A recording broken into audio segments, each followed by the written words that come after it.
जय दर्शानो जय नटना राग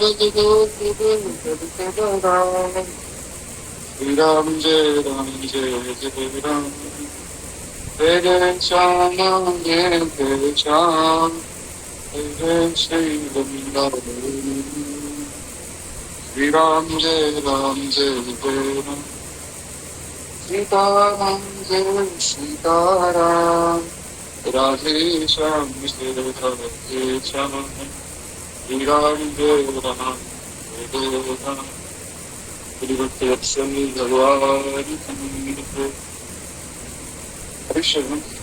तो कल के था हम लोग सुन रहे थे कि किस प्रकार श्री विश्वामित्र जी के साथ श्री लक्ष्मण और श्री ठाकुर जी दोनों ही चले। उन्होंने श्री विश्वामित्र जी की यज्ञ की रक्षा की। उसके बाद श्री विश्वामित्र जी के साथ वे आगे बढ़े। ताड़का और सुबाहु को मारकर मारीच को दूर गिराकर भगवान आगे बढ़े। उन्होंने श्री अहिल्या जी का उद्धार किया और उसके बाद वे तीनों ही श्री जनकपुरी में पहुंचे। जनकपुरी में जैसे ही भगवान पहुंचे तो भगवान का दर्शन करके श्री जनक जी खुद के ब्रह्म सुख को भूल गए। जो ब्रह्म ज्ञानी थे वे भूल गए कि हम जिस निराकार ब्रह्म की उपासना कर रहे हैं वो कोई अलग ब्रह्म। उन्हें ऐसा प्रतीत हुआ कि मानो जिस निराकार ब्रह्म का आज तक हम ध्यान करते आए वो सगुण रूप में हमारे सामने विद्यमान। हालांकि ये बात अभी स्मृति होगी कि कोई भी उपासना गलत नहीं।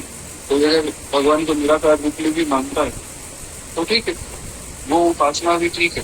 परंतु भगवान क्या कहते हैं कि जो व्यक्ति मेरे सगुण रूप का उपासक है वास्तव में वो मुझे अधिक प्रिय है। सगुण उपासक पर तो निरत नीति दृढ़ नहीं तो नर प्राण समान मन। भगवान ये बात स्वयं रामचरितमानस में कह रहे हैं कि जो व्यक्ति मेरे सगुण रूप का उपासक, जो व्यक्ति निरत नीच दृढ़ नियम, जो व्यक्ति शास्त्रों की बात को बहुत अच्छे से मानता है और शास्त्रों की बात का पालन करता है और जो व्यक्ति दूसरे का हित चाहता है, सदैव सबके कल्याण में लगा रहता है, वास्तव में वो व्यक्ति मुझे मेरे प्राणों से भी ज्यादा प्रिय। तो इसीलिए जब भगवान कभी भी किसी के सामने जाते तो सगुण रूप में ही जाते और महाराज इस सगुण रूप को देखकर श्री जनक जी तो विदेह हो गए। जनक जी तो अपनी देह की सुध भी भूल गए। बड़ी प्यारी बात श्री जनक जी ने कही, बिनहि बिलोकत अति अनुरागा बरबस ब्रह्म सुख ही मन त्यागा कह मुनि बरिसि कयो नृपनी का वचन तुम्हार न होई अलीका। बड़ी अद्भुत बात है। महाराज श्री जनक जी कह रहे हैं कि हे मुनि श्रेष्ठ, हे गुरुदेव, इनको देखते ही मेरा मन ब्रह्म सुख को त्याग रहा है।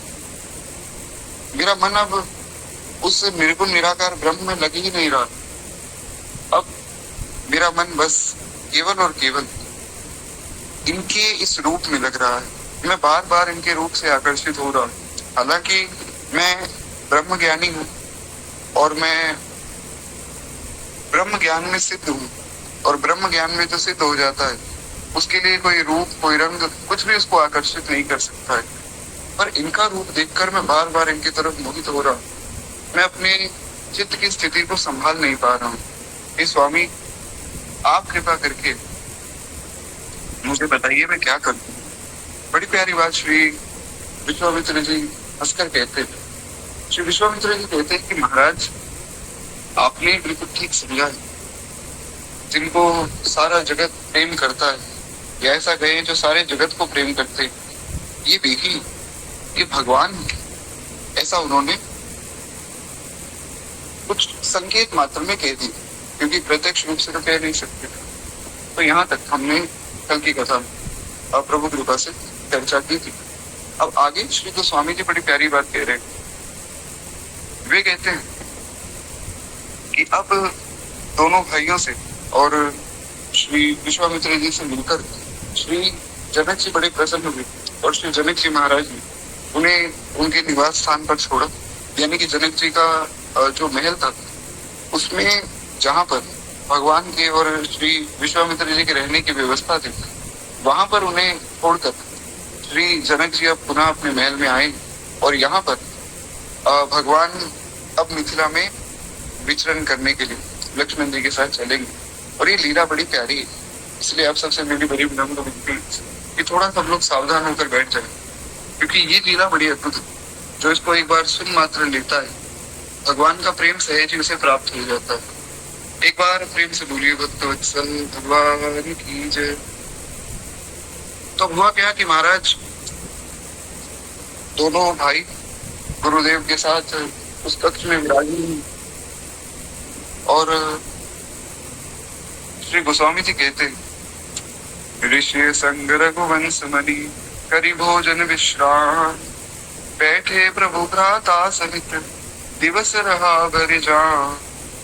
कहते हैं रघुकुल के शिरोमणि श्री रामचंद्र जी ऋषियों के साथ भोजन करते और उसके बाद फिर विश्राम करते और भाई लक्ष्मण समेत फिर बैठे। पहले भगवान भोजन करते फिर विश्राम करते। एक पद्धति थी हमारे यहाँ पे, पहले भोजन कैसे किया जाता है और भोजन करने के बाद कुछ समय लेटा जाता है, ऐसा शास्त्रों में वर्णन।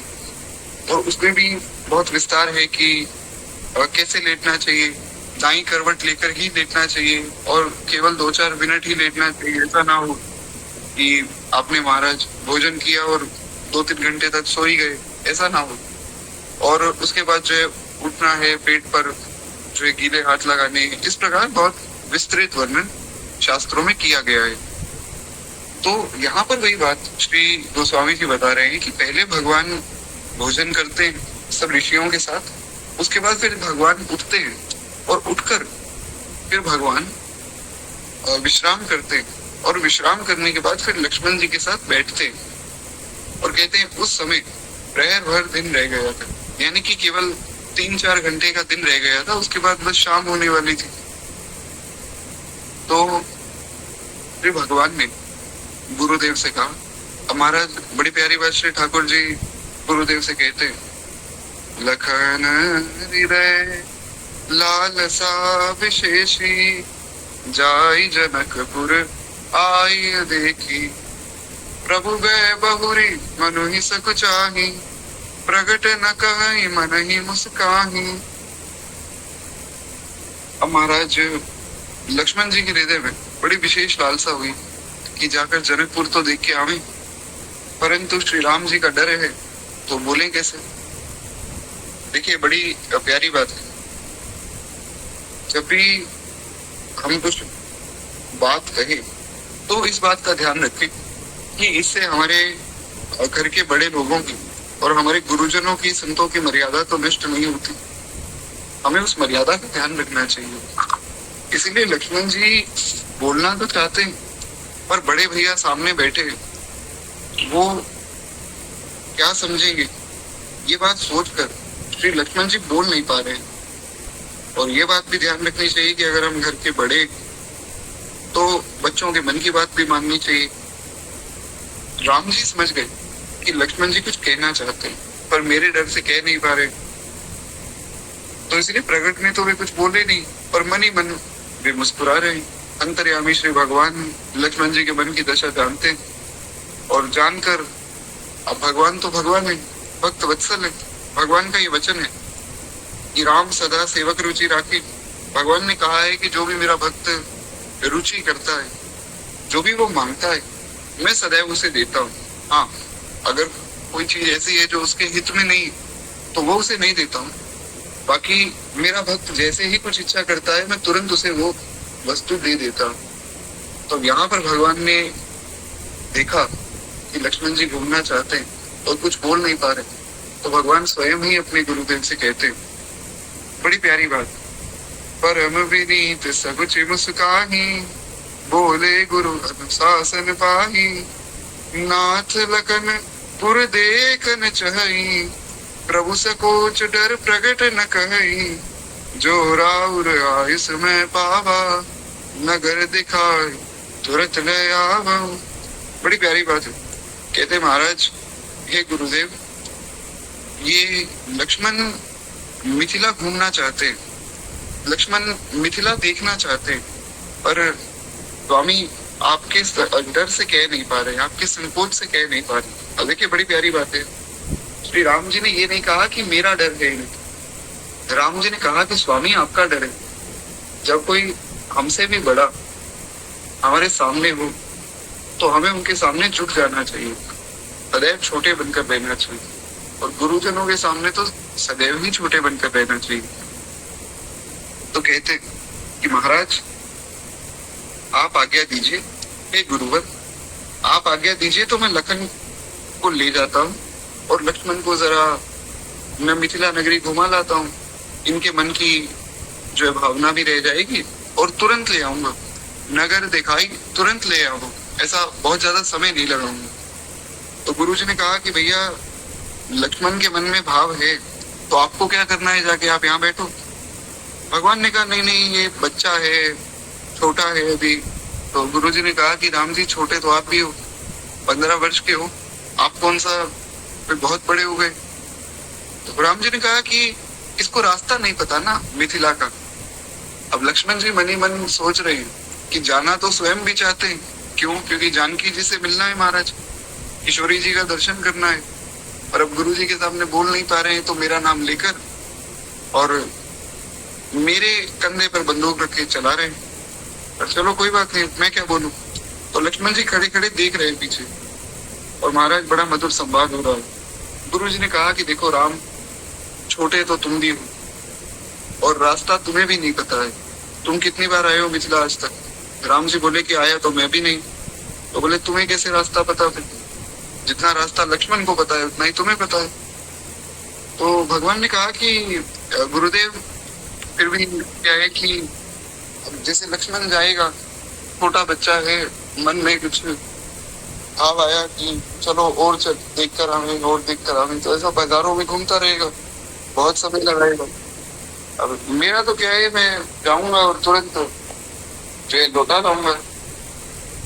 तो महाराज गुरु जी ने कहा कि राम जी सीधा सीधा कहो ना कि आपके मन में भाव क्या है, क्योंकि गुरु जी तो जानते हैं कि राम जी को जानकी जी का दर्शन करना है। महाराज भगवान ये मधुर लीला का आनंद श्री विश्वामित्र जी भी दे रहे हैं। हालांकि विश्वामित्र जी भी ब्रह्म ज्ञानी, वे भी ब्रह्म ऋषि, परंतु भगवान की जो माधुर्य लीला है वो इतनी मधुर है, इतनी सुखदायी कि बड़े बड़े ब्रह्म ऋषि भी उस लीला के सामने अपने ब्रह्म सुख को त्याग देते। अंतोगत्वा भगवान ने किसी प्रकार जो है गुरुदेव को मनाया, क्योंकि भगवान की बात को कौन टाल सकता है महाराज, और भगवान बातें बनाने में तो सबसे आगे। तो भगवान ने महाराज किसी प्रकार बात बनाई, और फिर जो है श्री गुरुदेव ने कहा, सुनि मुनि सका वचन सुप्रीति, कस न राम तुम राखो नीति, धर्म से तु पालक तुम ताता, प्रेम विवश सेवक सुख दाता। क्या अद्भुत बात, ये चौपाई इतनी सुंदर है, मन करता है कि कम से कम 2-3 घंटे इस चौपाई पर जो है चर्चा होनी चाहिए। बड़ी अद्भुत चौपाई है। श्री विश्वामित्र जी कहते हैं कि ये सुनकर मुनीश्वर विश्वामित्र जी ने प्रेम सहित वचन कहे। वे कहते हैं, हे राम, नीति की रक्षा तुम कैसे ना करो, नीति की रक्षा करने में तुम सबसे आगे हो, धर्म की रक्षा करने के लिए तुम सदैव तत्पर रहते हो। तो धर्म की रक्षा से अर्थ यहाँ पर ये नहीं कि जो ये हिंदू मुस्लिम धर्म के लिए लोग लड़ते रहते हैं, अरे उसने हमारे धर्म को गाली दे दी, हमने उनके धर्म को गाली दे दी, हम उनको मारेंगे, इनको मारेंगे, ऐसा इसको धर्म की रक्षा नहीं कहते, इसको मूर्खता कहते हैं। धर्म की रक्षा मतलब व्यक्ति का जो निज धर्म, जैसे एक ब्राह्मण है, उसे सदैव वेद पाठ आदि करना चाहिए, यज्ञ आदि करना चाहिए, ताकि उसके धर्म की रक्षा हो। जो एक वैश्य है, उन्हें सदैव धन कमाना चाहिए और उसे अच्छे कामों में, धर्म के काम में लगाना चाहिए, ये उनके धर्म की रक्षा है। इसी प्रकार सभी वर्णों के लिए, सभी आश्रमों के लिए अपना अपना धर्म है। और उसमें ना कोई छोटा है ना कोई बड़ा है, सब बराबर है। तो यहाँ पर भगवान का धर्म क्या है, हमें ये समझना होगा। यहाँ पर श्री गुरुदेव श्री विश्वामित्र जी कहते कि हे राम, नीति की रक्षा तुम कैसे ना करोगे, हे तात, धर्म की मर्यादा का पालन करने वाले, प्रेम विभूषित होकर सेवकों को सुख देने वाले तुम हो। भगवान का धर्म यही है कि वे अपने भक्तों की रक्षा करें और अपने भक्तों की बात माने, क्योंकि ये बात भगवान ने स्वयं कही है। भगवान ने इस बात का वचन दिया है कि मैं प्रतिज्ञा लेता हूँ कि जो भी व्यक्ति मेरी शरण में आकर एक बार कह देगा कि हे नाथ, हे मेरे नाथ, मैं आपका हूँ, हे नाथ, हे मेरे नाथ, आप केवल मेरे, तो मैं उसे अपनी शरण में ले लूंगा। और शरण में लेने के बाद जो भी उसके मन में भाव होगा वो मैं पूर्ण करूंगा। तो इसीलिए भगवान अपने उसी वचन की रक्षा करने के लिए लक्ष्मण जी को लेकर जा रहे हैं। और महाराज वही बात यहाँ पर श्री विश्वामित्र जी कहते हैं और विश्वामित्र जी ने अब आज्ञा दी। अब महाराज बड़ी प्यारी लीला शुरू होने वाली। विश्वामित्र जी कह रहे हैं, जाई देखिया बहु नगर, सुख निधान दो भाई, करम सफल सबके नयन, सुंदर बदन देखा। बड़ी प्यारी बात है। श्री विश्वामित्र जी कहते हैं कि ठीक है, जाओ दोनों भाई नगर दिखाओ और सबके नेत्रों को सफल करके आओ। नगर देखने नहीं जा रहे हो प्रभु, मैं जानता हूँ, आप तो नगर वालों को दिखाने जा रहे हो। क्यों महाराज? एक बड़ा प्यारा भाव है हमारे मिथिला के संत देते। मिथिला के संतों ने कहा कि भैया ऐसा है कि मिथिला में जितने भक्त थे उन्होंने सोचा कि हम भी राम जी का दर्शन कर लेंगे। लोग कहते भाई भगवान है और भगवान का जो यहाँ प्राकट्य हुआ अयोध्या में, भगवान चारों रूपों में आए हैं, बड़ी बड़ी बातें करते हैं, चलो दर्शन करावे।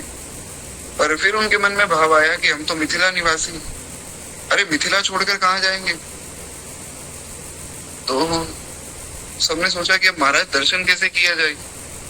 तो उन्होंने कहा कि देखो भैया ऐसा है कि हम तो हैं किशोरी जी के घर वाले, और राम जी तो राम जी, वे किशोरी जी के सामने वैसे ही नतमस्तक रहते, तो अगर राम जी की इच्छा होगी तो आकर हमसे मिल लेंगे, और राम जी की इच्छा नहीं होगी तो भी आकर तो मिलना ही पड़ेगा। क्यों? क्योंकि हम तो किशोरी जी के नाते से बुला रहे हैं महाराज, तो राम जी को तो आना ही पड़ेगा और वे स्वयं आएंगे। अब भगवान ने सोचा कि जो भक्त यहाँ तक दर्शन करने आए उनको तो दर्शन दे दिया, अब महाराज जो भक्त यहाँ तक नहीं आ सके उन तक हम ही चले जाएं। तो भगवान स्वयं चले। जैसे आप देखें, माता अहिल्या आ नहीं सकती है भगवान के पास, तो भगवान स्वयं पहुंच गए। इसलिए हमें मन में भी ये विश्वास रखना चाहिए कि गुरुदेव ने जो मार्ग दे दिया उस पर हम बस प्रेम से चले, विश्वास करके भगवान मिल जाएंगे। एक प्रश्न सबके मन में रहता है कि क्या भगवान हमारी बात सुन रहे हैं? क्या भगवान इतनी हम प्रार्थना करते हैं वो सुनते भी हैं? इतनी माला जपते हैं और करते हैं, क्या भगवान देख भी रहे हैं? हमारे गुरुदेव भगवान बड़ा सरल सा उपाय बताते हैं। हमारे गुरुदेव भगवान कहते हैं कि भैया देखो, सीधी सी बात ये है कि अगर आपको भगवान की कथा सुनने का अवसर मिल रहा है और अगर आपको भगवान का नाम लेने का अवसर मिल रहा है तो इतना समझो कि भगवान आपकी सब बातें सुन रहे हैं। क्योंकि कथा साधारण नहीं, कथा सबको नहीं मिलती है महाराज। कोई बहुत भाग्यशाली होता है जिसको कथा में बैठने का अवसर मिलता है। तो इस प्रकार जो है श्री भगवान के मन का भाव है कि चलो हम भी सबको दर्शन दे आवे, और अब भगवान चले। बड़ी प्यारी बात श्री गोस्वामी जी कहते हैं, मुनि पद कमल बंदे दो घाता, चले लोक लोचन सुख दाता, बालक वृंद देखी अति शोभा, लागे संग लोचन मन लोभा। कहते हैं कि महाराज सब लोगों के नेत्रों को सुख देने वाले दोनों भाई मुनि के चरणों में प्रणाम करके चले। बालकों के झुंड इनकी सौंदर्य को देखकर, अत्यंत शोभा को देखकर उनके आसपास मंडराने लगे, और उनका दर्शन करने के लिए सब बालक, कोई उनका हाथ पकड़ता है, कोई उनका पांव पकड़ता है, कोई उनका जो है पीताम्बर पकड़ता है। उनके साथ साथ सब बालक चल रहे और उनके नेत्र और मन को लुभाने लगे। अब महाराज एक बड़ा प्यारा पद है श्री मामा जी का, पहले हम उस पद के माध्यम से इस लीला को सुने उसके बाद फिर जो है हम चौपाइयों के माध्यम से आगे बढ़ेंगे। तो एक बार प्रेम से बोलिए भक्तवत्सल भगवान की जय। तो मामा जी कौन है, थोड़ा सा उनके बारे में मैं बता देता हूँ, क्योंकि जिस संत के पद हम सुनते हैं पहले उनके बारे में ज्ञात होना चाहिए। परम पूज्य परम श्रद्धेय श्री नारायण दास भक्त माली जी महाराज, जिन्हें सब लोग मामा जी भी कहते हैं, तो मिथिला के बड़े अद्भुत संत हुए श्री नारायण दास श्री भक्त माली जी। एक बार की बात है, वे अपने गुरुदेव के सामने आए और बिना तिलक लगाए आ गए। महाराज गुरुदेव बड़े क्रोधित हुए। उनके गुरुदेव ने कहा कि तुम बिना तिलक लगाए मेरे सामने कैसे आ गए, वैष्णव होकर, सूना माथा। तो उन्होंने कहा कि गुरुदेव गलती हो गई, मैं कुछ बोलने ही लगे थे, इतने में गुरुदेव ने कहा कि जाओ जाकर गंगा जी में कूद जाओ। अब कोई साधारण शिष्य होता तो कहता कि गुरुदेव क्या गलती है मेरी, अरे तिलक ही तो नहीं लगाया, लगा लेता हूँ, अभी लगा के आता हूँ। लेकिन मामा जी तो महाराज मामा जी ने कुछ कहा ही नहीं। मामा जी तुरंत गए और गंगा जी में कूद गए।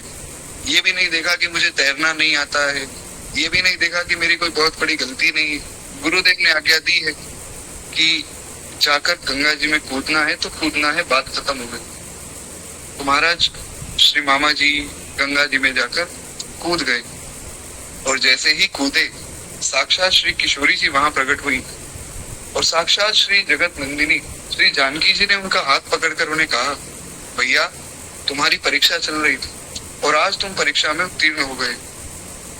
तो श्री जानकी जी ने स्वयं हाथ पकड़कर उन्हें भैया स्वीकार किया है, इसीलिए उनका नाम मामा जी पड़ा। तो एक बार की बात है, संतों की गोष्ठी हुई, संत सब बैठे थे। परम श्रद्धेय स्वामी श्री राम सुखदास जी महाराज मामा जी के पास आए और श्री स्वामी जी ने मामा जी से पूछा कि एक बात बताइए, आपको सब लोग मामा जी कहते रहते हैं और सब कहते हैं कि भैया किशोरी जी के भाई हैं, तो मैं एक बात पूछना चाहता हूँ कि क्या ये संबंध आपकी तरफ से है या किशोरी जी की तरफ से है? मतलब किशोरी जी ने स्वीकार किया है ना कि आप उनके भाई हो, ऐसा तो नहीं कि केवल आपके मन का भाव है कि जी मैं तो किशोरी जी का भाई हूँ और आप बस भाव में ही जी रहे हो। हालांकि गलत उसमें भी कुछ नहीं, किशोरी जी ने स्वीकार नहीं भी किया है और आपके मन में अगर ये भाव है कि मैं किशोरी जी का भाई हूँ तो एक ना एक दिन किशोरी जी स्वीकार कर लेंगी। कभी तो लाडली पूछेगी ये कौन पड़े दरबार। पर मैं वैसे पूछना चाहता हूँ, अब देखिए संतों का स्वभाव कैसा होता है। श्री मामा जी ने ये नहीं कहा कि हाँ एक बार गुरुदेव ने आज्ञा की थी गंगा जी में कूद जाओ और मैं जाकर कूद गया, किशोरी जी ने हाथ पकड़ा, ऐसा कुछ नहीं बोला। वे बोले कि सरकार हे नाथ, आप जैसे इतने बड़े महात्मा परम श्रद्धेय स्वामी श्री राम सुखदास जी महाराज, जिनका नाम लेने मात्र से लोगों का कल्याण हो जाए, इतने बड़े महात्मा जब दास को, इस बालक को मामा जी कह रहे तो अवश्य ही किशोरी जी ने स्वीकार किया होगा, तभी तो आप कह रहे। महाराज ये बात सुनकर तो श्री स्वामी जी के नेत्रों में जल भरा है। बोले धन्य हैं आप और धन्य है आपका प्रेम और वास्तव में आप मामा जी बनने के लायक हैं। ऐसा उत्तर केवल और केवल किशोरी जी का भाई ही दे सकता है महाराज का। तो ऐसे वे परम सिद्ध परम वैष्णव श्री मामा जी महाराज जब भगवान की लीलाओं का चिंतन करते थे तो बहुत प्यारे प्यारे पद लिखते थे। तो ऐसा ही श्री मामा जी का एक पद है जो हम सुनने जा रहे हैं। एक बार प्रेम से बोलिए श्री मामा जी महाराज की जय।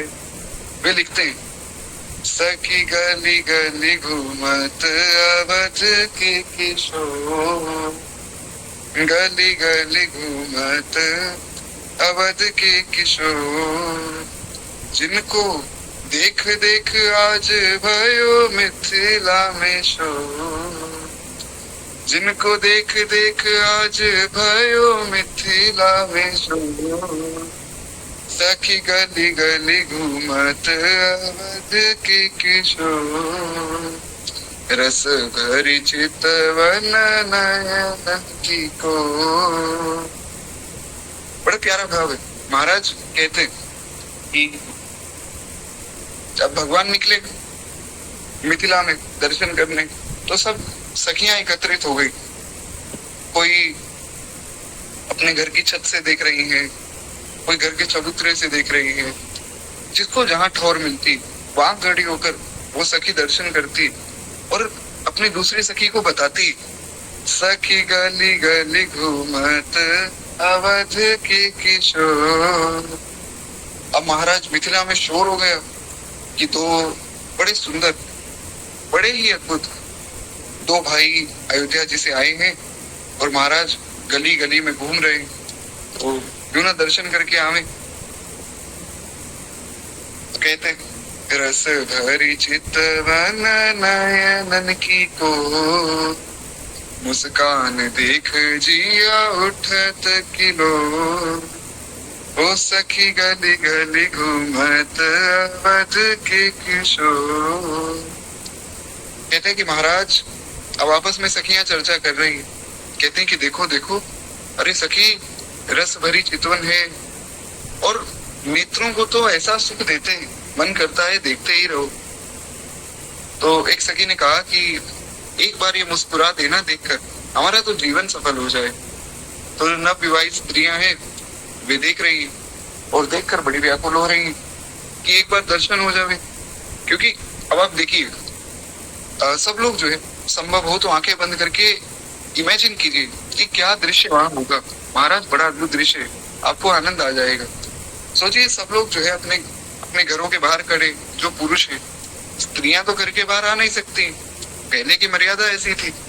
तो स्त्रियां जो है अपने घर की अटारियों पर खड़ी होकर वे भगवान को देखना चाहती, पर देखें कैसे?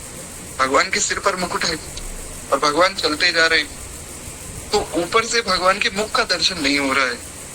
तो इसीलिए जितनी भी नव विवाहित स्त्रियां हैं, जितनी भी कन्याएं हैं, वे बड़ी व्याकुल हो रही हैं कि हमें दर्शन क्यों नहीं हो रहा है। बहुत व्याकुलता उनके मन में है। क्यों? क्योंकि गली गली घूमत अवध के किशोर। अब महाराज सखियों ने सोचा कि कोई रास्ता निकाले, देखें किस प्रकार इनका मुख देखा जा सकता है। तो एक सखी ने कहा ऐसा करो, फूल ले आओ, हम इनके ऊपर फूल बरसाएंगे और फूल देखने के लिए ये ऊपर देखेंगे कि किसने फूल बरसाया, तो महाराज तुरंत हम इनके मुख का दर्शन कर लेंगे। बस एक बार मुख का दर्शन हो जाए, उसके बाद तो फिर दूसरी बार दर्शन करने योग्य तो हम रहेंगे नहीं, एक बार दर्शन बस हो जाए। तो कहते कि महाराज ऊपर से फूल सखी शीस दिए छोड़, ऊपर से फूल सखी शीस दिए छोड़, राम जी उठाए मुख बाही की ओर, हाँ राम जी उठाए मुख बाही की ओर। अब महाराज एक सखी ऊपर से फूल बरसाया और राम जी ने उसी की तरफ जो मुख किया है, और महाराज जैसे ही उसकी तरफ मुख किया तो महाराज अब उस सखी की दशा क्या है? श्री गोस्वामी जी लिखते हैं, एक ही झलक में मेरो चित लियो छोड़। बड़ी प्यारी बात है। अब देखिए मामा जी जब इस पद को लिख रहे हैं तो वे ऐसा नहीं लिख रहे, वे वहां पर विराजमान है। इसीलिए मैं आपको कह रहा हूँ कि आपको वहां विराजमान होना पड़ेगा इस पद को समझने के लिए। अनुभव कीजिए कि आप मिथिला में बैठे और मिथिला की कोई सखी सहचरी ही या फिर मिथिला की कोई बालक ही, कुछ भी जैसा आपका भाव हो श्री ठाकुर जी के प्रति, वैसा अपने आप को अनुभव कीजिए। मामा जी बड़ी प्यारी बात लिखते हैं, कहते हैं एक ही झलक में मेरो चित लियो छोड़। मामा जी ने ये नहीं कहा कि एक ही झलक में उस सखी का, उस जो है मिथिलानी का चित्त चुरा लिया। मामा जी कह रहे हैं कि मेरो चित्त लियो छोड़। महाराज मैंने ही फूल बरसाया था और मुझे ही ठाकुर जी ने देखा है। एक ही झलक में मेरो चित्त लियो छोड़। क्या सुंदर बात। पड़ गए आगे अब रसिक सिर मोर। महाराज रसिकों के सिर के जो ताज है वे श्री ठाकुर जी आज उस सखी के सामने आ गए। अब तो महाराज वो सखी व्याकुल हो गई, भूल गई कि मैं कौन हूँ, कहाँ हूँ, मैं नव विवाहिता हूँ, मेरे सास ससुर मेरे सामने खड़े हैं, सिर पे घूंघट होना चाहिए, कुछ भी सुध ही नहीं। भगवान ने देख लिया, अब तो आनंद ही आनंद। अरे गली गली घूमत अवध के किशोर, सखी गली गली घूमत अवध के किशोर। तो महाराज हुआ क्या कि एक सखी को तो दर्शन हुआ, दूसरी सखी ने सोचा कि अब क्या करें जिससे ये हमारी ओर देखें। तो महाराज सब सखियां युक्तियां निकालती कि किसी प्रकार हमारी ओर देख ले। में तो कोई सखी कहती कि ऐसा करो इनका नाम लो, अब किसी व्यक्ति को नाम से बुलाएंगे तो सब देखेगा। तो उन्होंने महाराज नाम लिया, भगवान समझ गए कि ये तो चाल है।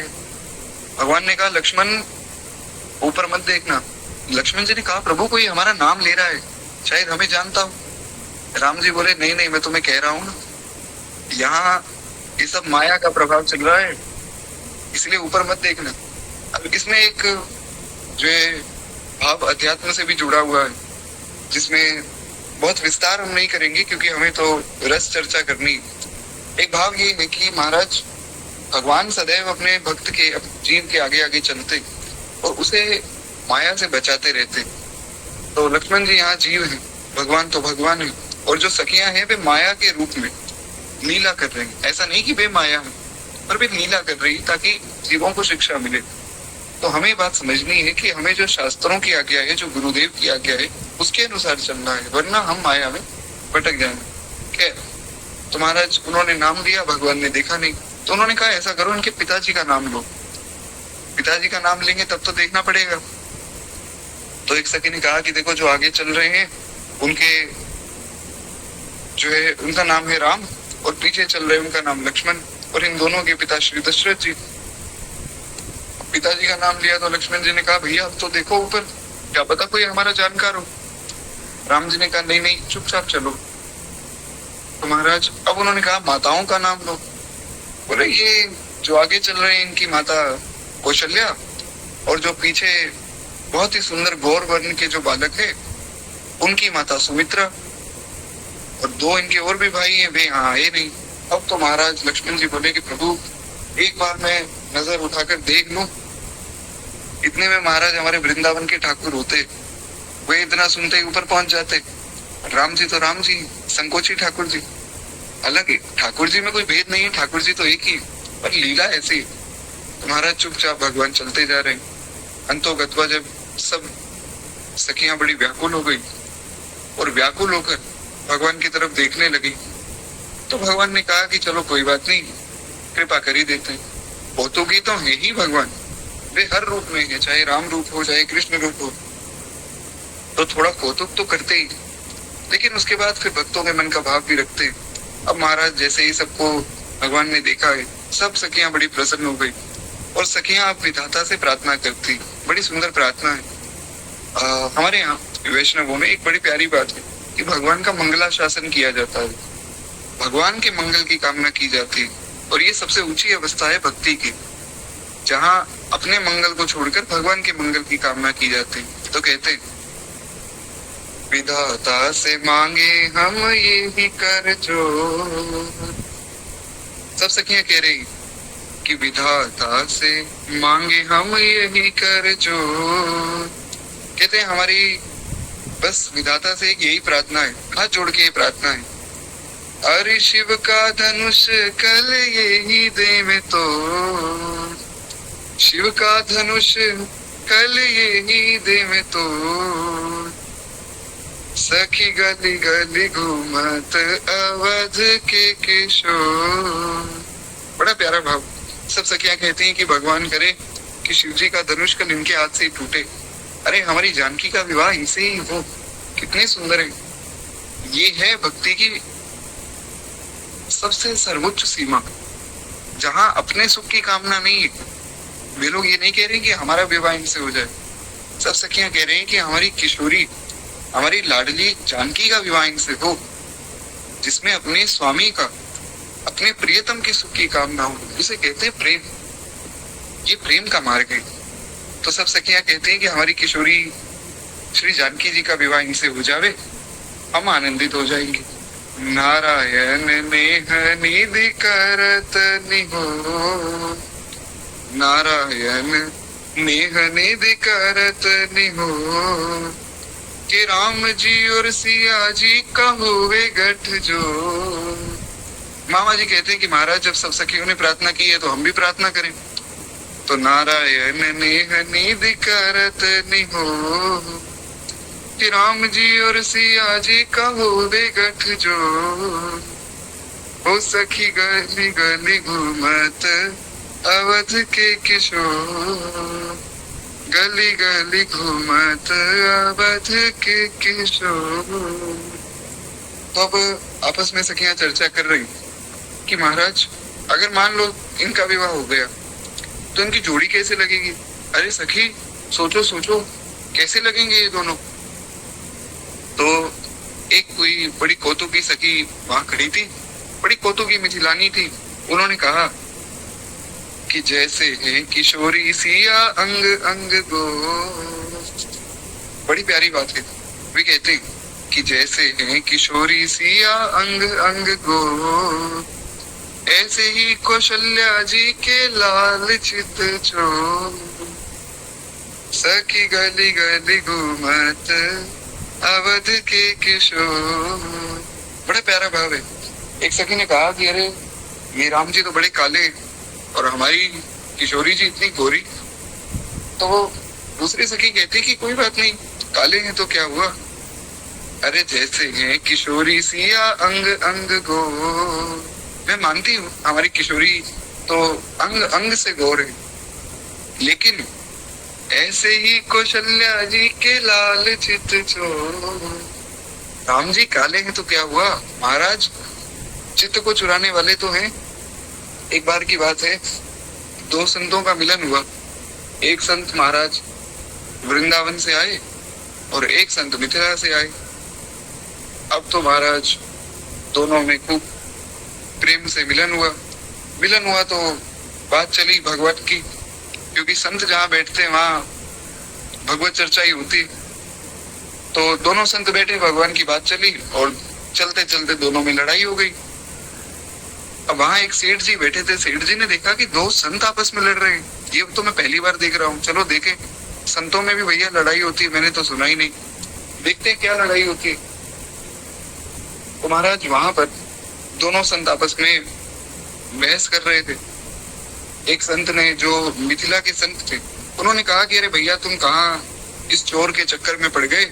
ये वृंदावन का ठाकुर तो चोर है, बचपन में माखन चुराता था लोगों के घर से जा जाकर, तो कहाँ इस चोर के चक्कर में पड़ गए। अब देखिए एक बात ध्यान रखिएगा, ये कथा केवल और केवल प्रेम भरा संवाद है। इसमें ऐसा कोई भगवान के प्रति, संत के प्रति मन में गलत भाव न लाओ। तो अब जैसे मिथिला के वो संत बोले कि तुम्हारा ठाकुर तो चोर है, तो जो वृंदावन के संत थे उन्हें बड़ा गुस्सा आ गया। बोले कि चलो ठीक है, हमारे ठाकुर तो चोर है, तुम्हारे ठाकुर तो डाकू है, राम जी तो डाकू है। बोले राम जी डाकू? राम जी डाकू कैसे हो सकते हैं? अरे राम जी तो बड़े सीधे ठाकुर है। बोले भैया रहने दो, मैं जानता हूँ कितने सीधे। अरे बाहर से तो सीधे बनते हैं, अंदर से डकैत हैं डकैत। हमारे कन्हैया ने तो खाली माखन चुराया, ये तो मिथिला गए, दिन दहाड़े सब सखियों का दिल चुरा कर ले आए। वही बात यहाँ पर ये सखियां कह रही, ये कहती हैं जैसे है किशोरी सिया अंग अंग को, ऐसे ही कौशल्या जी के लाल चित जो। अब जो महाराज रात के समय चोरी करे वो तो चोर हुआ, तो हमारे कन्हैया तो चुपके चोरी करते थे।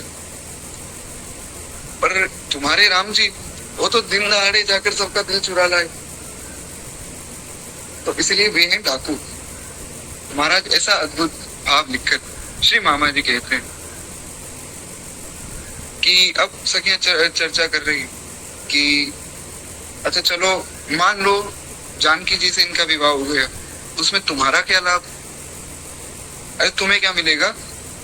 तो एक सखी कहती कि देखो जानकी जी से इनका विवाह होगा तो ये बार बार जानकी जी को यहाँ लेने के लिए भी आएंगे, छोड़ने के लिए भी आएंगे।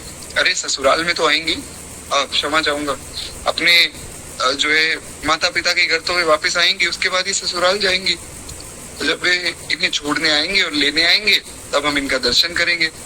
आते जाते रहे हैं ससुराल में किशोर, आते जाते रहे हैं ससुराल में किशोर, बस देख के सुफल होगा जीवन अब मोर, अरे देख के सुफल होगा जीवन अब मोर, सखी गली गली घूमत अवध के किशोर, गली गली घूमत अवध के किशोर। बड़ा प्यारा भाव। सब सखियां आपस में इस प्रकार चर्चा करती तो कहती कि चलो ठीक है, मान लिया ससुराल में भी आएंगे और जानकी जी को भी लेकर जाएंगे, तुम्हारे घर थोड़ी आएंगे। तो एक सखी ने कहा कि नहीं नहीं, घर पे भी आएंगे। अच्छा, तुम्हारे घर क्यों आएंगे? अब ये बहुत ही प्यारा भाव है, बड़ी ऊंची बात। सब सखियां चर्चा कर रही। अब देखिए, जैसा कि मैंने कल की कथा में कहा था, मिथिला में कोई भी व्यक्ति ऐसा नहीं है जो ब्रह्म ज्ञानी ना हो, जिसे परम तत्व का ज्ञान ना हो। एक से बढ़कर एक ज्ञानी मिथिला में है और वे सब प्रेमी भी हैं। तो उनकी प्रेम की भाषा में ही महाराज ऐसा ऐसा दिव्य ज्ञान छुपा है कि बड़े बड़े योगी लाखों लाखों साल तपस्या करके जो ज्ञान प्राप्त करते, मिथिलानियों की एक गाली में वो ज्ञान है। इसलिए एक बड़ी प्रसिद्ध ये बात भी है कि मिथिला की गाली को गाली न समझो, ये गाली है वेदन का सार जी, अजी मिथिला। हमारे मिथिला में एक बड़ी प्यारी बात कही जाती है कि मिथिला की गाली को गाली ना समझो। क्यों? इस गाली में वेदों का सार है, जो कि अभी हम सुनेंगे कल की कथा में। हम ये लीला भी सुनेंगे कि किस प्रकार मिथिलानियां सब भगवान को गालियां देती और उन गालियों का क्या अर्थ है।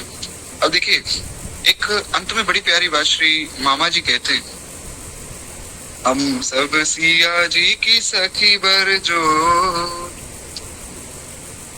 और सियाजू के नाते से संबंध लेंगी जो। एक सखी ने कहा कि भाई राम जी तुम्हारे घर क्यों आएंगे? तो दूसरी सखी उत्तर देती कि हम सब हैं सियाजू की सखी बर जो, और सियाजू के नाते से संबंध लेंगी जो। हम तो सियाजू के नाते से संबंध जोड़ेंगे। अच्छा चलो, तुम सियाजू के नाते से संबंध जोड़ोगी तो क्या करोगी संबंध जोड़ के? बोली मैं उन्हें घर लाऊंगी और घर लाके बढ़िया सुंदर पकवान खिलाऊंगी। कहते हैं घर लेके जाएंगे किशोरी और किशोर, हृदय में बसाऊंगी किशोरी और किशोर, सखी गली गली घूमत अवध के किशोर, गली गली घूमत अवध के किशोर, जिनको देखने को आज भयो मिथिला में शोर, देखने को आज भयो मिथिला में शोर, सखी गली गली घूमत अवध के किशोर, गली गली घूमत अवध के किशोर। प्रिय भक्त वत्सल भगवान की जय।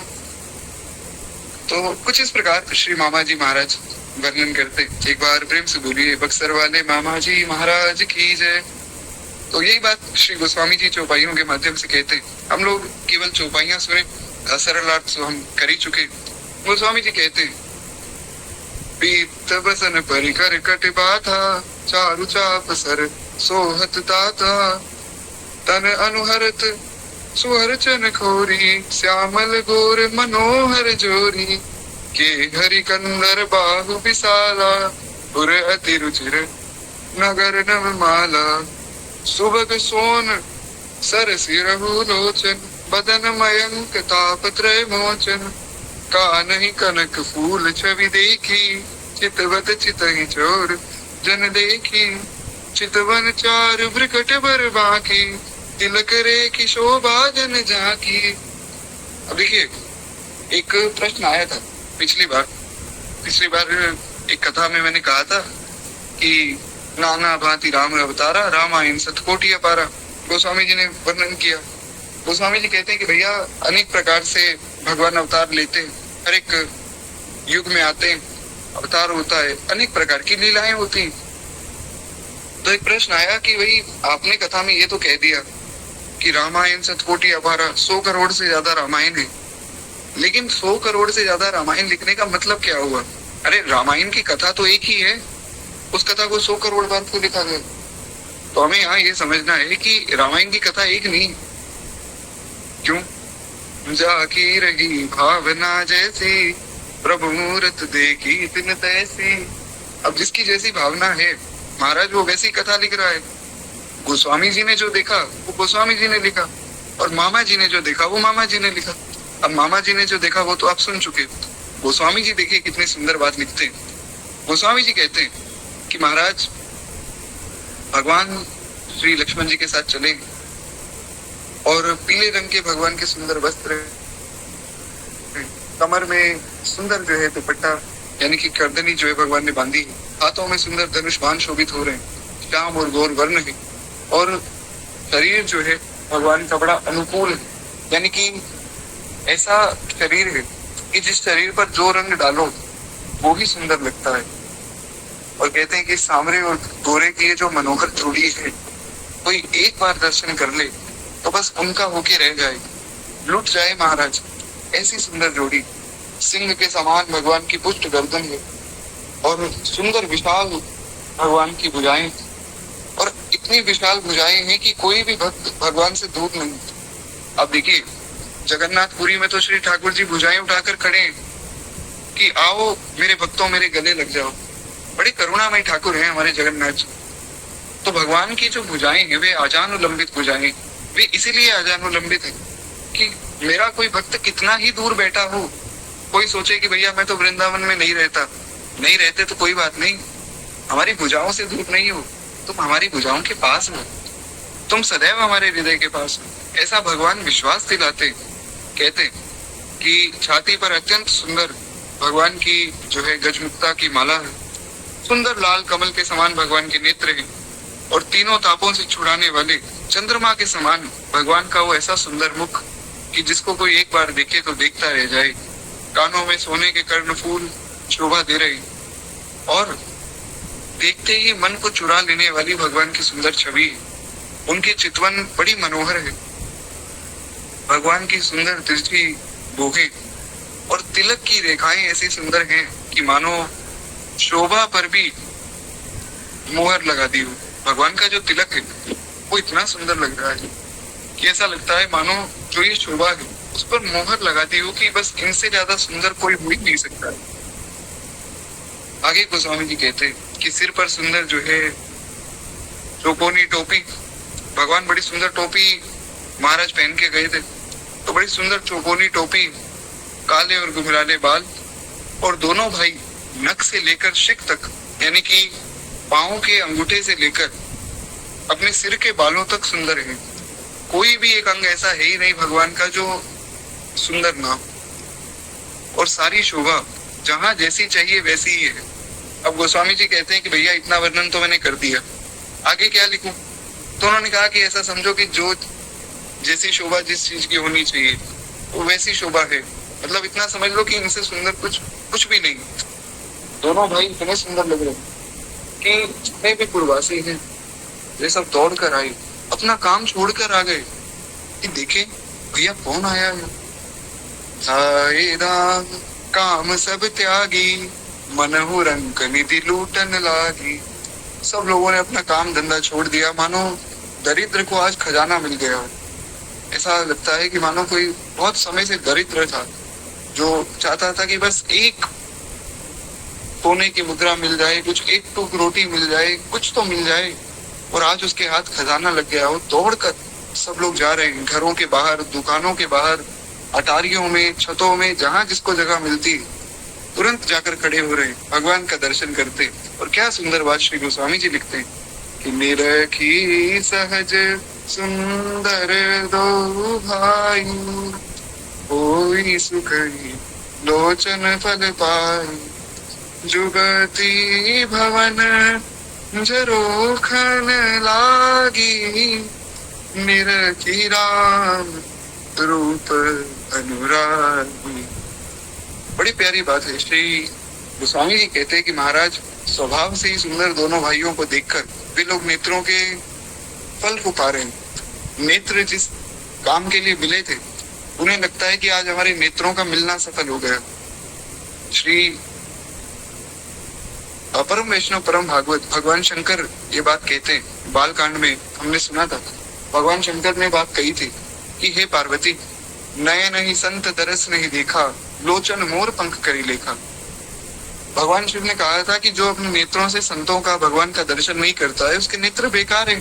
जैसे मोर पंख के नेत्र हैं, नेत्र तो हैं पर उससे देख नहीं सकते, उसी प्रकार उस व्यक्ति के नेत्र बेकार हैं जो संतों का दर्शन नहीं करता। तो बस वही बात यहाँ पर सब मिथिला के लोग सोच रहे हैं कि जिस काम के लिए नेत्र हमें मिले थे वो काम सफल हो गया। क्यों? क्योंकि जानकी जी का दर्शन तो हमने कर लिया। अब जानकी जी का जो आधा भाग था, यानी कि रघुनाथ जी थे, वे रह गए थे। तो आज तो हम अयोध्या वासियों से भी ज्यादा भाग्यशाली हैं। क्यों? क्योंकि हमने जानकी जी का दर्शन भी कर लिया और श्री ठाकुर जी का दर्शन भी कर लिया। लेकिन अयोध्या वासी तो अभी किशोरी जी के दर्शन से वंचित हैं। तो अभी तो ठाकुर जी किशोरी जी को लेकर जाएंगे, फिर अयोध्या वासी का भी दर्शन करेंगे। हम तो महाराज बड़े भाग्यशाली, और उनसे भी ज्यादा भाग्यशाली तो हम हैं जो पहले से ही उनकी कथा सुन रहे हैं। तो एक बार प्रेम से बोलिए भक्त वत्सल भगवान की जय। तो कहते हैं सब लोग आपस में प्रेम से बात करते हैं। ये सखी, इन्होंने करोड़ों कामदेवों की छवि को जीत लिया है। देवता, मनुष्य, असुर, नाग, किन्नर, मुनि सब जो है ऐसी शोभा को कहेंगे पर कह नहीं पाएंगे। ऐसी शोभा है कि कोई वर्णन करना चाहे तो भी ना कर पाए, इतनी सुंदर भगवान की शोभा है। कहते हैं भगवान विष्णु की 4 भुजाएं हैं, ब्रह्मा जी के 4 मुख, और शिव जी का जो है विकट वेश है, यानी कि भयानक वेश है, उनके 5 मुख हैं। ये सखी, दूसरा देवता भी कोई ऐसा नहीं है जो इनकी छवि की उपमा जिसके साथ दे सके। क्योंकि देखिए अब कितनी सुंदर बात कही है सब सखियों ने। वे कहती हैं कि ये इतने सुंदर हैं कि इनकी उदाहरण भी नहीं दे सकते। भगवान का सौंदर्य वास्तव में ऐसा है, उपमा रहित है। हम कह देते हैं कि जी भगवान के नेत्र तो कमल के समान, करकंज लोचन कंज मुख पदकंज, लेकिन ऐसा है नहीं। हम कहें कि कमल के समान भगवान के नेत्र, कमल के समान भगवान के कर यानी कि हाथ, और कमल के समान ही भगवान के पैर। तो कमल सबसे ज्यादा कोमल है, इसलिए हमने वो उपमा दे दी। पर भगवान इतने कोमल है। अच्छा, भगवान कितने कोमल है, एक उदाहरण से मैं आप लोगों को बताता हूँ। एक बार जितने लोग जाग रहे हैं प्रेम से बोले भक्त वत्सल भगवान की जय। भगवान की कोमलता का वर्णन श्री गोविंद दास जी महाराज, हमारे रामानुज परंपरा के बड़े अद्भुत जो महात्मा हुए, वे अपनी वाल्मीकि रामायण टीका में लिखते हैं कि भगवान कितने कोमल है। श्री जानकी जी जब विवाह करके अयोध्या में आई तो अयोध्या में वे जमीन पर नहीं चलती, क्योंकि वे जमीन पर चल ही नहीं सकती। जमीन पर चलने में उनके पाँव में छाले पड़ जाते हैं, इतने कोमल पाँव हैं। तो जमीन पर जो है कमल के पुष्प बिछाए जाते हैं, और उन कमल के जो कमल की पंखुड़ियां हैं, उन कमल की पंखुड़ियों पर जब श्री जानकी जी चलती तब भी उनके पाँव में दर्द होता है। अब सोचिए, कोई कमल की पंखुड़ी पर चले तो उसके पाँव में दर्द कैसे होगा। इतने कोमल पाँव हैं श्री जानकी जी के। और वो श्री जानकी जी जिनके इतने कोमल पाँव हैं, और सोचिए उनके हाथ कितने कोमल होंगे, हाथ तो पाँव से ज्यादा ही कोमल होंगे। तो वो जानकी जी जब श्री राम जी के पाँव दबाते हैं तो ऐसे नहीं कि हाथ से उनके पाँव दबा रहे हैं, हाथ थोड़ा पाँव के ऊपर रहता है कि जो भगवान का पाँव है बड़ा कोमल है, उसको स्पर्श नहीं करती हुए, क्योंकि स्पर्श करेंगे तो भगवान के पाँव पर जो है एक निशान पड़ जाएगा हाथों का। तो जब भी जानकी जी भगवान के पाँव दबाती है तो थोड़ा सा पाँव से हाथ ऊपर होता है, फिर भी भगवान के पाँव पर निशान पड़ जाता है। तो सोचिए भगवान कितने कोमल है। अब ये दिमाग का विषय नहीं है, ये केवल और केवल प्रेम का विषय है। ये दिमाग से समझने वाली बातें नहीं। यहाँ कोई सोचे हम लॉजिक लगाएंगे, यहाँ लॉजिक नहीं चलता है, यहाँ मैजिक चलता है। महाराज भगवान इतने कोमल है कि जिसका वर्णन ही नहीं किया जा सकता है। तो वही बात यहाँ सब सखियां कह रहे हैं, कहते हैं कि देखो विष्णु भगवान की 4 भुजाएं, ब्रह्मा जी के 2 मुख, ब्रह्मा जी के 4 मुख, और भगवान शंकर के तो महाराज 5 मुख। कोई ऐसा देवता भी नहीं है जिसकी उपमा देकर कह सके कि राम जी इनके जितने सुंदर होंगे या इनसे ज्यादा सुंदर होंगे। किसकी उपमा दे? उपमा रहित नहीं, इनके जैसे तो कुछ नहीं है। और इतनी बात जिसको समझ आ जाए महाराज इसका तो कल्याण निश्चित है।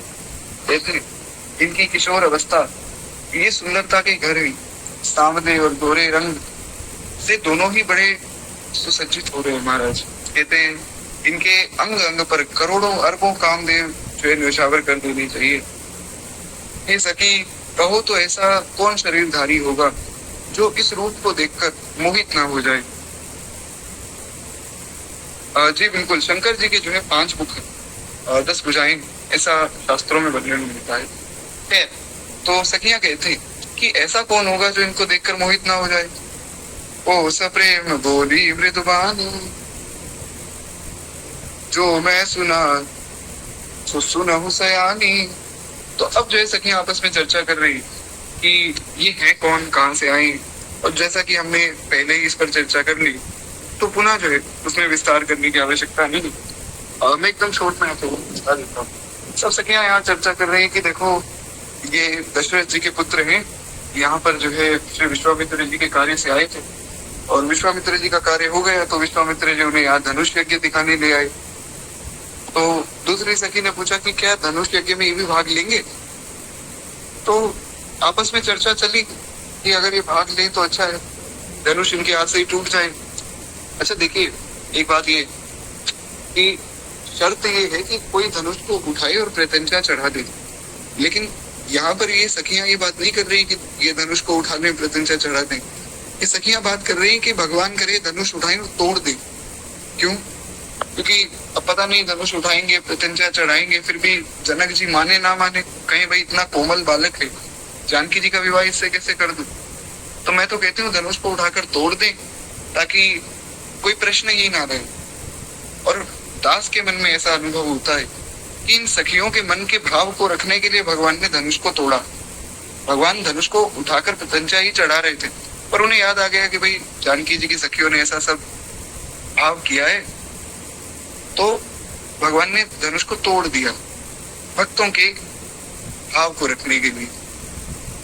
है तो कहते देखी राम छवि को एक कही, जोग जान की यह बर आई, सो सखी नहीं देव नर नाहु, पन परिहरि हट करहीं ब्याहु। तो वही बात यहाँ पर सब सखियां चर्चा कर रही कि काश ऐसा हो श्री जानकी जी का विवाह इनसे हो जाए। हे सखी, यदि कहीं राजा इन्हें देख ले तो प्रतिज्ञा ही तोड़ देंगे। अब ये चर्चा चल रही थी कि काश ये धनुष को उठाएं, तोड़ दें, प्रत्यंचा चढ़ा दें। एक सखी ने कहा कि तुम कैसी बात कर रही हो, अरे इनकी सुंदरता को तो देखो। मेरा तो ऐसा मानना है कि जिस दिन ये राजा के सामने जाएंगे तो राजा इनको देख के अपनी प्रतिज्ञा ही तोड़ देंगे, तुरंत इनके साथ विवाह करा देंगे। तो किसी ने कहा कि राजा ने इन्हें पहचान लिया है और मुनि के सहित सम्मान पूर्वक राजा के घर में ही तो रुके हुए हैं, राजा ने तो इनको देखा ही होगा। परंतु हे सखी, राजा अपना प्रण नहीं छोड़ता है। पता नहीं क्यों ये प्रण लेकर बैठे, ये मूर्खता इनके मन में क्यों सवार है। अब देखिए, राजा को पिता के समान कहा गया, और राजा को कभी भी मूर्ख कहना या ऐसा कुछ अपशब्द कहना ये बिल्कुल भी ठीक नहीं। पर यहाँ पर मिथिलानियां इतने भाव में, वे भाव के वश में होकर ये भूल गई कि राजा जनक हमारे राजा हैं, हम उनकी प्रजा हैं। वे बस ये सोच रही कि किसी प्रकार इनका विवाह हो जाए। बस हम ये चाहते हैं जानकी जी से विवाह हो जाए, उसके लिए चाहे राजा को अपनी शर्त तोड़नी पड़े, तोड़ दो। मैं तो कहती हूँ कि शर्त का नामो निशान मिटा दो, अभी के अभी विवाह करवा दो। अभी तुरंत भगवान को बुलाओ, मंडप सजाओ और विवाह कर दो। बस जल्दी से जल्दी जानकी जी के साथ इनका विवाह हो जाए, ऐसा भाव। तो कहते हैं कि यदि विधाता भले हैं और सुना जाता है कि सबको उचित फल देते हैं, तो जानकी जी को यही वर मिलेगा। देखो सीधी सी बात इतनी है, अगर भगवान अच्छे हैं तब तो जानकी जी को ये वर मिलेगा। ऐसा कि इसमें कोई संदेह नहीं। और अगर भगवान नहीं है, भगवान मतलब स्वभाव से अच्छे नहीं है, तो ठीक है भैया, जैसी भगवान की मर्जी है, हम क्या कह सकते हैं। मतलब ऐसा सब लोग रोकर, जैसा कोई व्यक्ति एकदम तंग हो जाता है ना कि बस अब ये काम तो हो जाना चाहिए, नहीं तो ठीक है, नहीं होगा तो हम निराश हो जाएंगे और क्या। तो सब सखियां बस यही प्रार्थना कर रही हैं कि भगवान अगर अच्छे हैं, शर्त रख दी कि हे विधाता अगर तुम अच्छे हो तो विवाह करवा देना, नहीं तो फिर ठीक है, तुम्हारी पूजा कल से बंद है, इनका विवाह हो जाना चाहिए, नहीं तो तुम्हारी पूजा भी बंद है। हम नहीं जानते कोई विधाता भी था इस संसार में। ऐसा प्रेम, बिल्कुल निस्वार्थ, निर्लोभ, ऐसा प्रेम जिस दिन किसी भक्त के मन में आता है, महाराज भगवान को चलकर आना पड़ता है उनको देखने के लिए। इसीलिए तो भगवान चल रहे हैं, सखी गली गली घूमत अवध के किशोर। मिथिला के लोग नहीं गए भगवान को देखने राजमहल, अवध के किशोर को गली गली घूमना पड़ रहा है सबको दर्शन देने। ऐसा निश्चल निष्कपट प्रेम महाराज। एक बार प्रेम से बोलिए भक्त वत्सल भगवान की जय। तो कहते हैं कि इस प्रकार जो है सब लोग आपस में चर्चा करते हैं। सब सखियां कहती हैं कि देखो अगर विवाह ना हुआ तो सुनो, हम जो है इनके दर्शन दुर्लभ है, हम फिर इनके दर्शन नहीं कर पाएंगे। ये संयोग तो तभी हो सकता है जब विवाह हो जाए। तो ये सब कथा तो हम उस पद के माध्यम से सुन चुके हैं। तो आगे सब सखियां चर्चा करती, सब असमंजस अहै सयानी, ये सुनिए पर कही मृदुबानी, सखी इन को अस कही, बड़ प्रभाव देखत लगु हई। कहते हैं सखी, इनके संबंध में कोई कोई ऐसा भी कहता है कि इनको देखकर तो लगता है छोटे, पर इनका प्रभाव बहुत बड़ा है। ऐसा मत समझना कि ये छोटे 15 वर्ष के बालक हैं तो इनमें कोई शक्ति नहीं। अरे बहुत बड़े बड़े काम करते हैं। तो बोले अच्छा क्या काम किया इन्होंने? कहते परसी जासु पद पंकज धूरी, तरी अहिल्या कृत अगभूरी, सो की रहई बिनु शिव धनु तोरे, यह प्रतीति पर हरियन न मोरे। कहते कि अभी जब आ रहे थे ना तो रास्ते में जो है अपने चरणों की धूली से इन्होंने अहिल्या जी को तार दिया। कितने ही पाप अहिल्या ने किए थे, उनका कल्याण कर दिया। अरे वे क्या शिव जी का धनुष बिना तोड़े रहेंगे? मैं तो कहती हूँ ये अवश्य तोड़ेंगे और ये ही तोड़ेंगे। ये धनुष नहीं तोड़ेंगे तो कौन तोड़ेगा?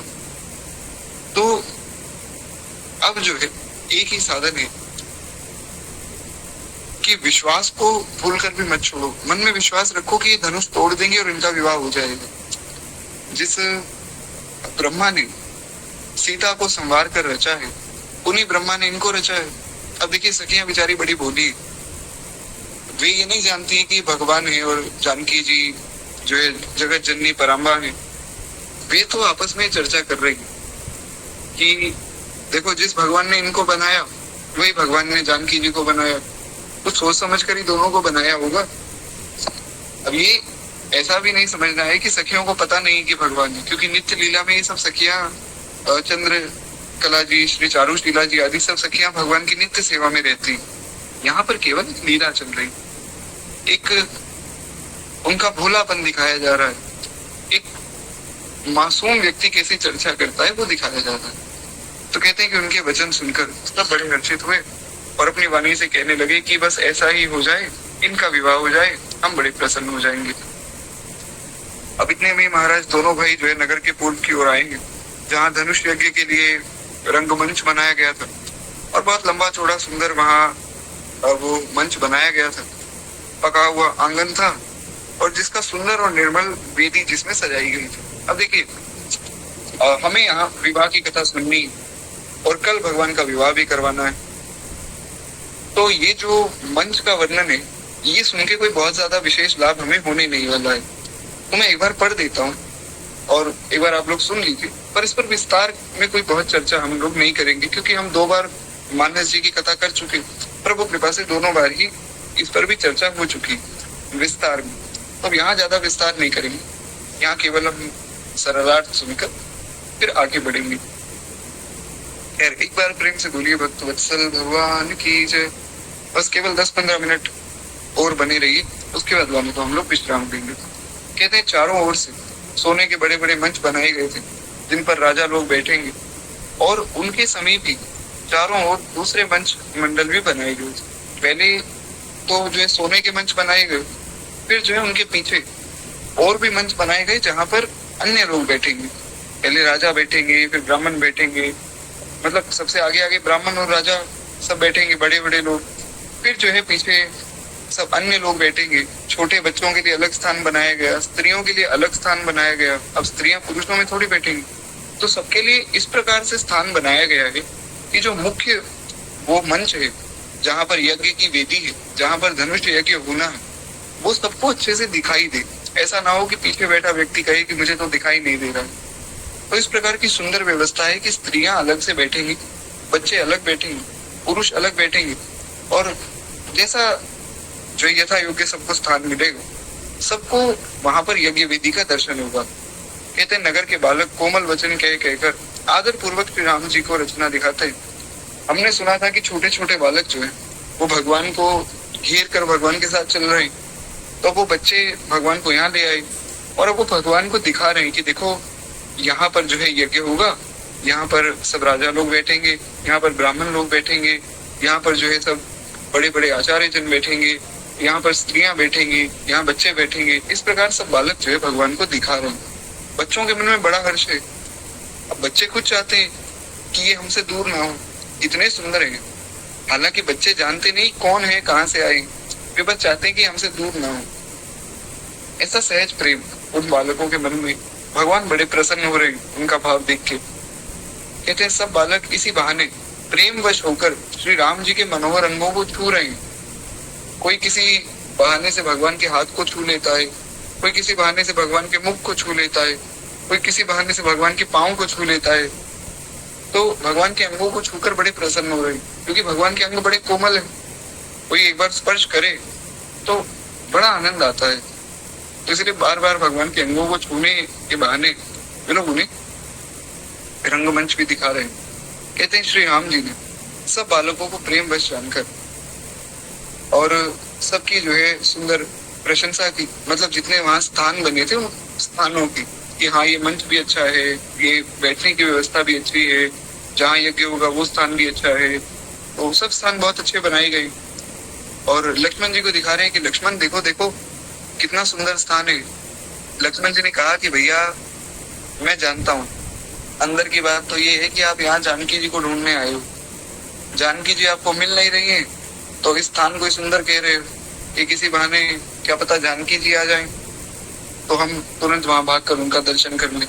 तो महाराज कर लो दर्शन, मैं तो चुपचाप पीछे खड़ा हूँ और मैं आपकी लीला में क्यों विक्षेप करूँ, करो करो प्रेम से दर्शन करो। तो महाराज ऐसा लक्ष्मण जी मन में भाव करके, और ये प्रेम भरा संवाद आपस में चल रहा है। कहते हैं वे सब अपनी अपनी रुचि के अनुसार उन्हें बुला लेते हैं और दोनों भाई प्रेम सहित उनके पास चले जाते हैं, यानी कि उन बच्चों के पास भगवान जा रहे हैं, जहाँ जहाँ वो बच्चे ले जाते हैं भगवान वहां वहां जा रहे हैं। अब लक्ष्मण जी सोच रहे हैं और सोचकर बड़ा उनके मन में हर्ष हो रहा है, हंस रहे हैं लक्ष्मण जी। लक्ष्मण जी कह रहे हैं कि ये तो महाराज जानकी जी के पास जाना चाहते हैं, इनको तो ये है किशोरी जी का दर्शन हो जाए, पर ये बेचारे छोटे बच्चे कहाँ समझते इन बातों को। तो छोटे बच्चे जो है इनको कभी रंगमंच दिखा दिया, कभी यज्ञ की वेदी दिखा दी। अब छोटे बच्चों को कहीं भी कैसे कि भैया जो तुम्हारी किशोरी है उनके पास ले जाओ।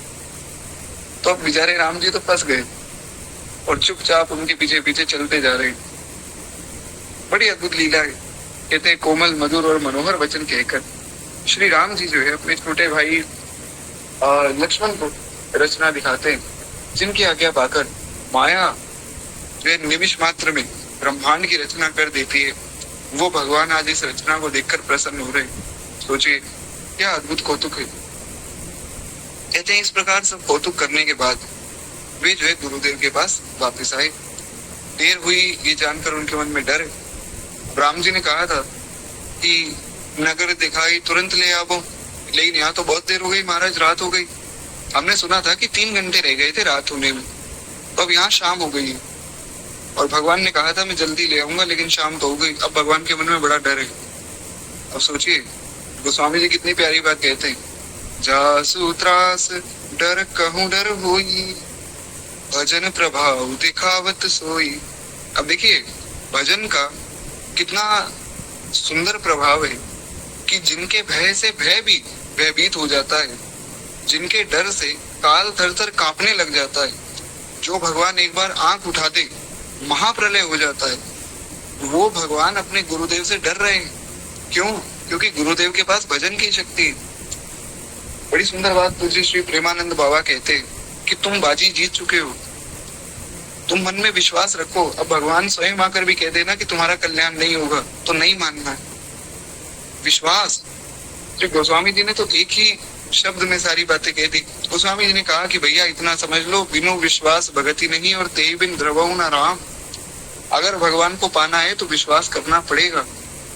इन सब बातों से काम नहीं बनेगा कि अरे इतना नाम जप करते हैं कुछ होता नहीं है, हम इतनी कथा सुनते हैं कुछ होता है। हो रहा है और होगा। एक दिन भगवान अवश्य मिलेंगे।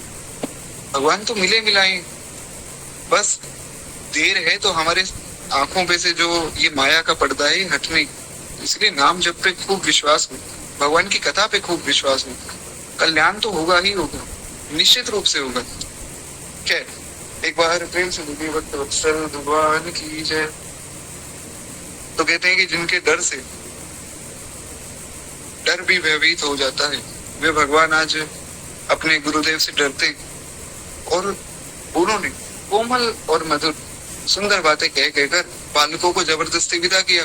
अब पहले तो बालक जाएं तभी तो भगवान वापस जाएंगे, तो बड़े प्रेम से उन बालकों को समझाकर विदा किया कि भैया अब आप लोग घर जाइए, देखिए रात हो गई है, हमें भी जाना है अपने गुरुदेव के पास। फिर भय प्रेम विनय और बड़े संकोच के साथ दोनों भाई जो है गुरुजी के चरणों में सिर नवाकर आज्ञा पाकर बैठे। रात्रि प्रवेश होते ही मुनि ने आज्ञा दी, तब सबने जो है संध्या वंदन किया। अब देखिए भगवान धर्म का आचरण नहीं छोड़ रहे, संध्या वंदन भी कर रहे हैं, उसके बाद सुबह उठकर जो है प्रातः संध्या भी करेंगे, उसके बाद गुरुदेव के लिए पूजा सामग्री भी सब लाएंगे। तो हमें ये बात समझनी है कि अगर आप एक भगवान के भक्त बन रहे हैं, वैष्णव बन रहे हैं, अच्छी बात है, वैष्णव बनना तो सबसे अच्छी बात है, परंतु ये बात ध्यान रखनी है कि हम जो हमारा धर्म है उसको ना त्यागें। ऐसा ना हो कि आप वैष्णवता का डंका तो बजा रहे हैं महाराज, और बाहर कोई व्यक्ति आया तो उसको हम गाली दे रहे हैं। ऐसे काम नहीं चलेगा। धर्म का पालन करते करते हम अपना भजन भी करते रहे, तब भजन और अच्छे से बनेगा। खैर, तो भगवान ने आकर रात्रि में जो है सायंकाल की संध्या की। फिर प्राचीन कथाएं और इतिहास कहते कहते सुंदर रात्रि के 2 प्रहर बीत गए। फिर गुरुजी जो है कथाएं सुना रहे हैं, राम जी गुरुजी के पांव दबा रहे हैं और लक्ष्मण जी गुरुजी का दूसरा पांव दबा रहे हैं। तब श्रेष्ठ मुनि जाकर शयन करते। अब देखिए रात के 2 प्रहर तो बीत चुके, यानी कि 6 घंटे हो गए। अब जाकर गुरुजी सोए। दोनों भाई जो उनके चरण दबाने लगे। जिनके चरणों का दर्शन पाने के लिए योगी ध्यानी लाखों लाखों साल तपस्या करते, वो भगवान आज अपने गुरुजी के चरण दबा रहे हैं। क्यों? क्योंकि गुरुजी उनसे प्रेम करते हैं। जो प्रेमी है, जो भक्त है, उसको भगवान अधिक प्रेम करते हैं। ये बात समझनी होगी। और ये बात मैं नहीं कह रहा हूँ, ये बात स्वयं भगवान ने कही। भगवान ने 9वें अध्याय के 26वें श्लोक में भगवत गीता में अर्जुन को कहा कि समूहम सर्वभूतेषु नामे द्वेषोस्ति न प्रिय। भगवान ने कहा अर्जुन देखो मैं तो सबके लिए समान हूँ, ना मैं किसी से द्वेष करता हूँ ना प्रेम करता हूँ, लेकिन ये भजन्ति तुमा भक्ता मैते तेषु चाप्यहम्। लेकिन अगर तुम मेरे भक्त हो ना, फिर मैं तुमसे थोड़ा अधिक प्रेम करता हूँ। आप महाभारत उठाकर पढ़िए। महाभारत में एक जगह दुर्योधन ने भगवान को कहा कि तुम तो पक्षपात करते हो, अरे तुम तो पांडवों के प्रति पक्षपाती हो। तो भगवान ने उठकर ये नहीं कहा कि नहीं मैं सबके लिए समान हूँ, मैं भगवान हूँ, ऐसा कुछ नहीं। भगवान ने कहा हाँ मैं पक्षपात करता हूँ और मैं आगे भी करूंगा। और जो व्यक्ति पांडवों का द्रोही होगा वो मेरा द्रोही होगा, जो पांडवों का प्रेमी होगा वो मेरा प्रेमी होगा। मैं तो अपने भक्तों के प्रति पक्षपात करता हूँ और करता ही रहूंगा। भगवान ने वचन दिया है। तो जो भगवान जिनके चरणों का दर्शन करने के लिए शेष महेश गणेश दिनेश सुरेश जाहि निरंतर गावे, जाहि अनादि अनंत अखंड अछेद अभेद सुवेद बतावे, वो भगवान आज गुरु जी के चरणों में बैठे हैं और उनके चरण दबा रहे हैं। ऐसे श्री ठाकुर जी से ज्यादा करुणा किसमें होगी महाराज। इसीलिए तो श्री गोस्वामी जी कहते हैं, बिनु सेवा जो द्रव्य दीन पर, राम सरिस को नाहि ऐसो को उदार जग माय। ऐसा कौन उदार होगा महाराज संसार में जो बिना ही सेवा किसी पर द्रवित हो जाए। मुझ जैसा पापी जिसने जीवन में ना कोई भजन किया ना कोई साधन किया, उसे यहाँ बिठाया और मुझे कथा सुनने का अवसर मिल रहा है आप सबके साथ। इससे बड़ी कृपा क्या होगी। तो सोचिए, ऐसे करुणा में भगवान जो मुझ जैसे पापियों का भी ध्यान रखते, आप जैसे भक्तों पर तो कितनी कृपा होगी उनकी। तो इसलिए विश्वास हो कि ठाकुर जी नित्य निरंतर हमारी रक्षा कर रहे हैं, नित्य निरंतर हम पर कृपा बरस रही है, हर एक क्षण कृपा बरस रही है। खैर एक बार प्रेम से बोलिए वत्सल भगवान की जय। कहते महाराज श्री राम जी ने जो है चरणों को हृदय से लगाकर भय और प्रेम सहित परम सुख का अनुभव किया। लक्ष्मण जी जो है अब भगवान के चरण दबा रहे, और प्रभु श्री रामचंद्र जी बार बार कहते हैं, हे तात तुम सो जाओ। पहले देखिए, राम जी ने गुरु जी के चरण दबाए और लक्ष्मण जी ने भी गुरुदेव के चरण दबाए। अब गुरुदेव सो गए और राम जी और लक्ष्मण जी को बहुत बार कहा कि भैया अब तुम जाओ सो जाओ, तब जाकर राम जी और लक्ष्मण जी सोने आए। अब राम जी जब सो रहे, श्री ठाकुर जी जब पौड़े, तो अब लक्ष्मण जी भगवान के चरण दबा रहे। अब भगवान बार बार लक्ष्मण जी को कह रहे हैं कि भैया अब तुम सो जाओ।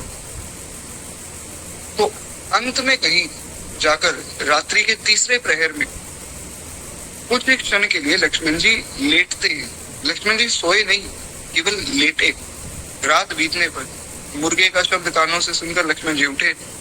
अब देखिए, यहाँ पर एक भाव है, हालांकि इतना समय नहीं है इन चौपाइयों का इतना विस्तार करने का, पर एक भाव में कह देता हूँ। हालांकि ये सब विस्तार हम पहले 2 बार कर चुके। यहाँ पर गोस्वामी जी ने क्या कहा, उठे लखन निसी दिगत सुनी, अरुण सिखा दुनि कान, और गुरु से पहले ही जगतपति जागे राम सुजान। गोस्वामी जी ने कहा कि लक्ष्मण जी उठे और राम जी जागे। फर्क है, राम जी जागे क्यों, जो सो रहा है वो जागेगा, जो सोया ही नहीं वो जागेगा कैसे, वो तो उठेगा। तो पहले गुरु जी सो गए, फिर राम जी सो गए, और लक्ष्मण जी बेचारे लेटे ही थे। इतने में मुर्गे ने बांध दी थी, लक्ष्मण जी बेचारे उठ गए। अब होना तो ये चाहिए कि जो सबसे पहले सोता है वो सबसे पहले उठे, और जो बाद में सो रहा है वो व्यक्ति बेचारा अपनी नींद तो पूरी करे। यहाँ उल्टा हो रहा है।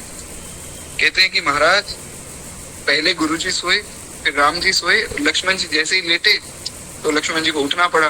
फिर उन्होंने राम जी को उठाया, फिर जाकर गुरु जी को राम जी ने उठाया। गुरु से पहले ही जगतपति जागे राम सुजान। ये है सेवा, इसे कहते हैं सेवा।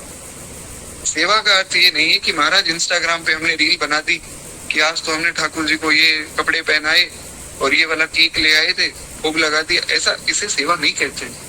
सेवा की पद्धति वो है जो हमारे आचार्यों ने दी, जो हमारे रसिक जनों ने दी।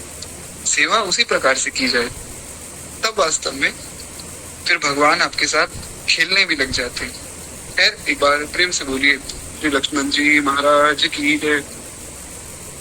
इस प्रकार जो है फिर भगवान नित्य का सब कर्म करते हैं, नहाते हैं, उसके बाद अपनी संध्या आदि करते हैं। और अब जो है श्री गुरुदेव के लिए भगवान और लक्ष्मण जी दोनों फूल लेने के लिए जा रहे हैं। धूप बाग बर देखे उजाई, जहाँ बसंत ऋतु रही दो भाई, लागे बिटप मनोहर नाना, बरन बरन कर बेर बिताना। अब महाराज दोनों भाई चलेंगे राजा के सुंदर बाग को देखते, जहाँ बसंत ऋतु डुबा कर रह गई, और रंग बिरंगे सुंदर उत्तम लताएं हैं जो मंडप पर छा रही। नए पत्ते, फूलों और फलों को देखकर भगवान बड़े प्रसन्न हो गए। पपीहे, कोयल, तोते, चकोर आदि पक्षी मीठी मीठी वाणी बोल रहे, और मोर सुंदर नृत्य कर रहे। और बड़ी प्यारी बात, श्री गोस्वामी जी कहते हैं कि बाग की बीचों बीच सुहावन सरोवर सुशोभित हो रहा है, जिसमें मनियों की सीढ़ियां हैं जो कि बड़े विचित्र ढंग से बनी हुई है। उनका जल बड़ा निर्मल है, यानी कि वो जो सरोवर है उसका जल बहुत निर्मल है, और जिसमें अनेक रंग के कमल के फूल खिले हुए हैं। जल के पक्षी जो है वहां पर कलरव कर रहे हैं, यानी कि जल के पक्षी वहां खेल रहे और भंवरे गुंजार कर रहे। बाग और सरोवर को देखकर प्रभु श्री रामचंद्र जी भाई लक्ष्मण जी के सहित बड़े हर्षित हो गए। ये बाग परम रमणीय है और जो श्री राम जी को सुख दे रहा है। अब जो है उस बाग में भगवान गए लक्ष्मण जी के साथ। अब चारों ओर भगवान ने दृष्टि डाली, देखा कि भैया कोई माली हो तो पूछे कि हम थोड़ा फूल तोड़ना चाहते हैं गुरु जी के लिए। तो चारों ओर दृष्टि डाली, माली मिला ही नहीं। तो लक्ष्मण जी ने कहा भैया क्या हो गया, पूजा के लिए फूल तोड़ रहे हैं, तोड़ लो। राम जी ने कहा नहीं नहीं लक्ष्मण, ऐसे हम विधाता की नजर में चोर बन जाएंगे। तो लक्ष्मण जी ने कहा कि प्रभु ये कौन सा विधाता है जो आपसे भी ऊपर हो गया। अरे महाराज आप ही तो विधाता हो और सृष्टि सारी आपकी, फूल आपके, माली आपका, बाग आपका, तोड़ लो। भगवान ने कहा नहीं नहीं, क्या मोदी सी चित पूछी माली गन लगे ले न दे फूल मुदित मन। फिर माली को ढूंढा और माली ने महाराज कहा कि तोड़ लो, पर ऐसे ही नहीं कहा। इसके पीछे भी एक बड़ी प्यारी लीला है। बस इस एक पद को सुनकर उसके बाद हम वाणी को विश्राम देंगे। परम श्रद्धेय परम पूज्य श्री राजेश्वरानंद जी महाराज बड़े अद्भुत राम कथा के वाचक हुए। उन्होंने ये पद लिखा है, बड़ा अद्भुत पद है। इस पद को सुनकर वाणी को विश्राम देंगे। तो केवल 5 मिनट और दीजिए और प्रेम से एक पद को सुनिए, बड़ा अद्भुत पद है। अब माली जो मिला, माली ने कहा प्रभु ऐसे अंदर नहीं जाने दूंगा। क्यों? बगिया बिच जान न दई है राम जी विनती सुनो। बगिया बिच जान न दई है राम जी विनती सुनो। उस माली ने कहा कि ये राम जी विनती सुनो। अब आपको रोक तो सकते नहीं, आप तो मालिक हो, राम जी हो, लेकिन हमारी विनती है कि हम बगिया में जाने नहीं देंगे। क्यों महाराज, क्यों? अब कारण क्या बताए? माली सोचने लगा। वो कहता है कि आपके बड़े कोमल पांव है ना। अरे पखुरी पायन गड़ी जई है राम जी विनती सुनो। पखुरी पायन गड़ जई है राम जी विनती सुनो। बगिया विच जान न दई है राम जी विनती सुनो। वो कहता है कि हम तो आपको भीतर जाने देते, पर बात यह है कि जो भीतर लोग बैठे हैं ना वो आपको रोक लेंगे। बोले कौन लोग बैठे? लक्ष्मण जी ने कहा कि राम जी को कोई रोक ले मेरे होते, बताओ कौन है। धनुष पे हाथ रखा लक्ष्मण जी ने कहा मुझे बताओ, मैं देखता हूँ कौन रोकता है। तो माली डर गया। माली ने कहा सरकार आप गुस्सा मत करो, आपका गुस्सा मैंने देखा है, तो आप गुस्सा मत कीजिए। अंदर क्या है देखो, इतने बड़े बड़े फूल हैं, भगवान के पाँव में गड़ जाएंगे। बोले नहीं नहीं तुम चिंता मत करो, हमारे पाँव है, हमारे पाँव में गड़ेंगे, तुम जाने दो। तो लक्ष्मण जी ने डांट दिया। अब वो बोला कि प्रभु आप समझ नहीं रहे हो मेरी बात।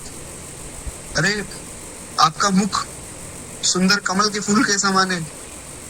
हम सुनते हैं ना भगवान का मुख जो है पंकज के समान, और आपके मुख को देखकर जो अंदर भूरे बैठे वो आपके मुख के ऊपर आएंगे रस पान करने, आपको काट खाएंगे, इसलिए अंदर मत जाओ, बड़े कोमल हो आप। ताजी ताजी सुमन मधुप मतवारे। अरे ताजी ताजी सुमन मधुप मतवारे, और मुख पंकज पर मंड रही है राम जी विनती सुनो। बगिया बिच जान न दई है राम जी विनती सुनो। क्या अद्भुत भाव है। एक माली का कितना सुंदर भाव महाराज। कहते हैं कि आपका सुंदर मुख एक पुष्प के समान है और उस पर सब भंवरे मंडराएंगे। प्रभु मुझे अच्छा नहीं लगेगा, आप अंदर मत जाइए। राम जी ने कहा कोई बात नहीं, हमारा मुख है, हमारे ऊपर मंडराएंगे, भैया आप जाने दो, गुरु जी पूजा करेंगे, फूल लेने लेट हो रहे हैं। तो बोले प्रभु एक दिक्कत और है। बोले क्या?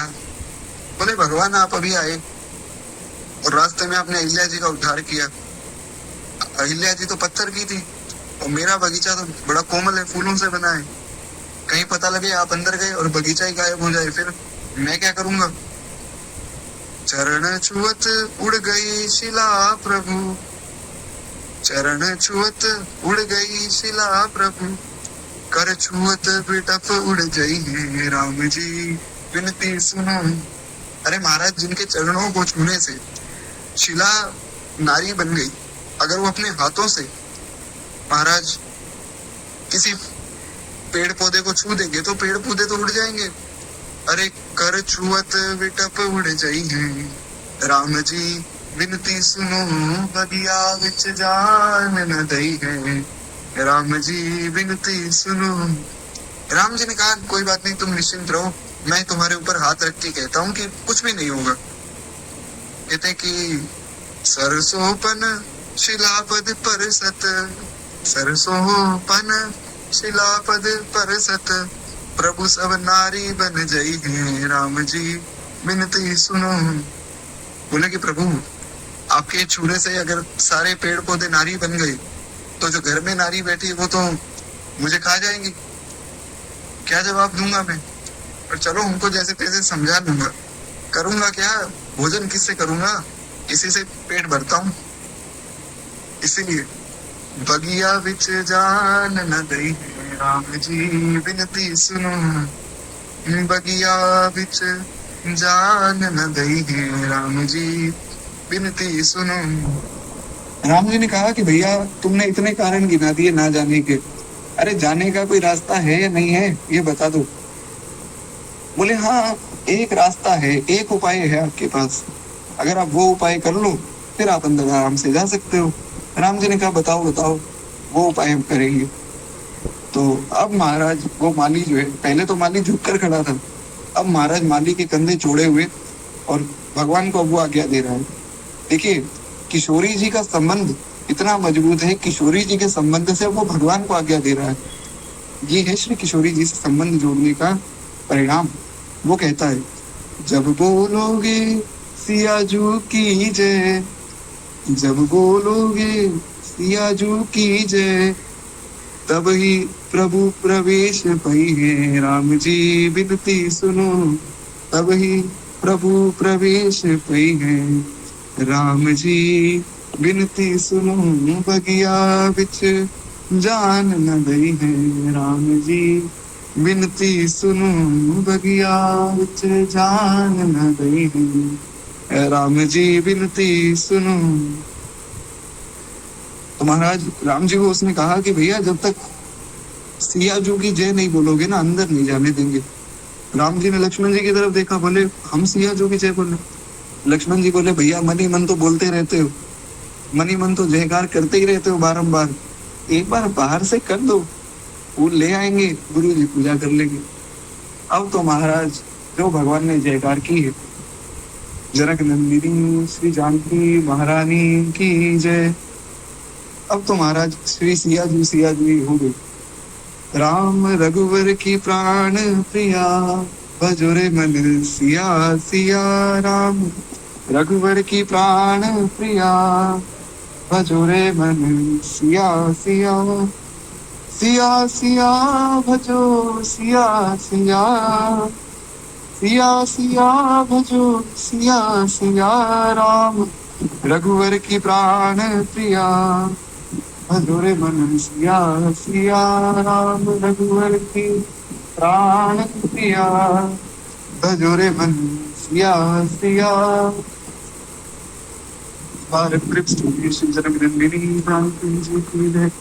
तो इस प्रकार जो भगवान को प्रवेश तो मिला है, अब अंदर जाके भगवान क्या लीलाएं करते हैं, तो किस प्रकार श्री किशोरी जी से मिलन होता है, वो हम कल की कथा में सुनेंगे। अभी मुझे तुरंत निकलना होगा और केवल 2 मिनट प्रेम से हम लोग भगवान की आरती करें। उसके बाद अगर किसी को कोई प्रश्न होगा तो आप जो है मुझे व्हाट्सएप कर दीजिएगा। एक बार प्रेम से बोलिए भक्त वत्सल भगवान की जय।